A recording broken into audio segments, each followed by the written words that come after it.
আসসালামু আলাইকুম।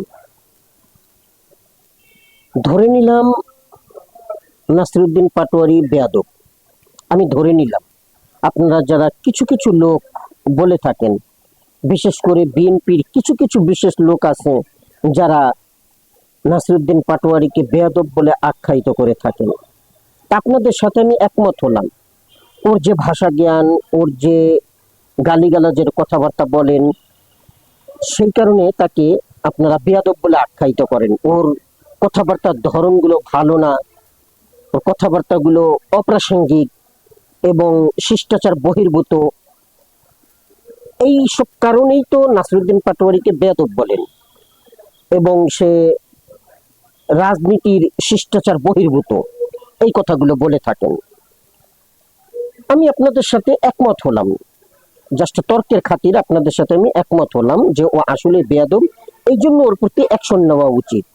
আর সেই অ্যাকশনের জন্য কোনো এক সময় সাতক্ষীরায় আক্রমণ করেছিলেন, এবার হবিগঞ্জে আক্রমণ করেছেন। সবই ঠিক আছে, আমি ধরে নিলাম আপনারা সবই ঠিকই কাজ করেছেন। এরকম বেয়াদব ছেলেদের জন্য বা এই ধরনের রাজনৈতিক শিষ্টাচার বহির্ভূত লোকদের জন্য এটা প্রাপ্য। আমি ধরে নিলাম, এটা আপনাদের সাথে একমত হই তর্কের খাতিরে। কিন্তু আমার জানার বিষয় হচ্ছে এই মহিলাটা শান্তা ফারজানা, উনি যে একটা নতুন দল করলেন, নতুন ধারা, এবং উনি যে সমস্ত কথাবার্তা বলেন এই নতুন ধারা করার আগে থেকেই উনি যে রাজনীতি সম্বন্ধে যে ধরনের কথাবার্তাগুলো বলেন, এগুলো কি রাজনৈতিক শিষ্টাচার বহির্ভূত হয় না?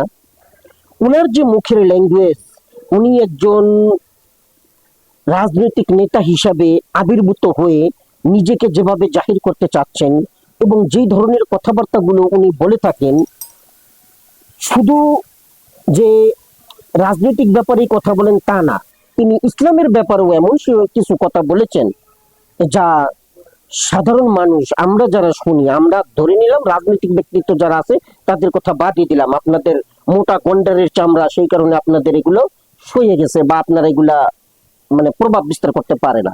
কিন্তু আমরা যারা সাধারণ লোক, এই শান্তা ফারজানা মহিলাটার কথাবার্তা, মানে এই আপুটির, সরি এই আপুটি বলবো না, কারণ এই ধরনের আপু আমার না হোক, এটা আমি আপনার কাছে প্রার্থনা করি।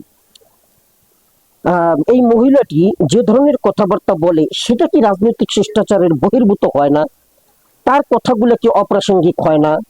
এই মহিলা যেভাবে জুলাইকে নিয়ে অপপ্রচার করতেছে এবং তার স্বামীকে নিয়ে এবার জুলাইয়ে একটা মব বানিয়ে, অর্থাৎ প্রতিকৃতি বানিয়ে সেটাতে জুতা বাড়ি দেওয়া ইত্যাদি কাজগুলো যে করেছে, এই যে এহেন কাজগুলা করলো, এগুলো কি রাজনৈতিক শিষ্টাচারের বহির্ভূত হয় না?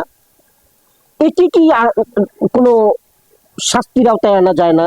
এটি কি রাস্তায় ধরে পিটানো যায় না, যেমন নাসিরুদ্দিন পাটোয়ারিকে পিটাচ্ছেন? এখন আপনারা বলবেন তাহলে তো সব একই হয়ে গেল, আর সে মহিলা, তাহলে আপনারা ভাগ করতেছেন, অর্থাৎ পুরুষ মহিলা এক না, এটা আপনারা বোঝাতে চাচ্ছেন। অথচ আপনারাই আবার চিল্লান যে আপনারাই খুব বড় সড়ো জোরে গলায় বলে থাকেন যে নারী পুরুষ সমান অধিকার, কিন্তু শাস্তির বেলায় আপনারা এই ধরনের কাজগুলো করতেছেন। একবার ভেবে দেখুন এই মহিলাটি কত বড় ডেঞ্জারাস এই বাংলাদেশের জন্য। এই মহিলাটি বাংলাদেশে যে সকল কার্যক্রম করতেছে, এটা বাংলাদেশের ইমেজকে কতটা ক্ষুণ্ণ করতেছে, এটা বহির্বিশ্বে এই মহিলার কথাগুলো কিন্তু বহির্বিশ্বে শোনা যাচ্ছে এই সোশ্যাল মিডিয়ার মাধ্যমে। তাহলে এই মহিলার কি কোনো শাস্তি পাওয়ার যোগ্য না? এই মহিলাটিকে কেউ কোনো ভাবে, বাংলাদেশে এমন কোনো ব্যক্তি নাই যাকে তাকে সুষ্ঠু উপায়ে বিচারাধীন প্রক্রিয়ায় তাকে শাস্তিযোগ্য কোনো শাস্তি দিতে পারেন, তাকে উচিত শিক্ষা দিতে পারেন, তাকে চোখে আঙ্গুল দিয়ে দেখিয়ে দিতে পারেন যে আপনার এই কাজগুলো ভুল হচ্ছে, আপনি এগুলো কেন করতেছেন। যেমন চৈতালি খুব লাফালাফি করছিল, খুব একেবারে দেশ সম্বন্ধে কত কথা বলছে, আলাদা রাষ্ট্র পর্যন্ত গঠন করে ফেলায় হিন্দুদের জন্য। সেই মহিলা কিন্তু এখন ঠান্ডা হয়ে গেছে, তার দেখেন কথাবার্তা কত নরম স্বরে কথা বলে। এখন এখন সে দেশকে খুব ভালোবাসে। জাস্ট একটা সাধারণ নাগরিক তাকে একটা মামলা দিয়েছে, সেই মামলার আলোকে উনি আজ একেবারে সিধা হয়ে গেছেন।